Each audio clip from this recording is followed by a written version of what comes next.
Unknown persons locked down rooms in a GM hall that were scheduled for conducting a training for census enumerators and supervisors from August 26 to 28 for the upcoming census operations. They also posted a paper at the gate labeling cancellation of their training program. The incident occurred this morning amidst the campaign for just and fair delimitation, JFD demanding NRC before holding any census operations in the state. This has created confusion among the general public as to whether the training was actually cancelled by the authorities or if there is a plan to shift to another location.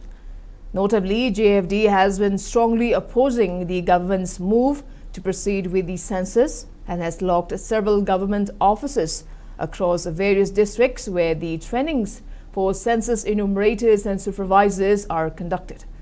The organization recently appealed to the relevant authorities to cancel the census training at GM Hall. However, official confirmation of postponement has not yet been released.